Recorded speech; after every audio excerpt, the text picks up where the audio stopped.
Kuna wengine walikuwa wanasema ati president wetu Ruto asahau kura Mount Kenya. Mount Kenya ni sisi ama si sisi? Ni sisi tunakura ama si sisi? Kura zetu ni za nani? Kura zetu ni za nani? Kura zetu ni za nani? Bas, kwa hivyo ni hakikisho kwa rais wetu, hakikisho kwa rais wetu.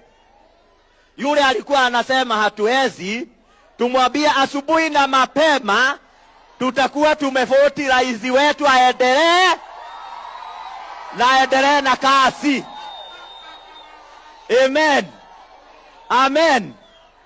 Bas, kwa hivyo rais, usiwe na shaka, usiwe na wasiwasi, twakupenda na tutaendelea na wewe hii safari.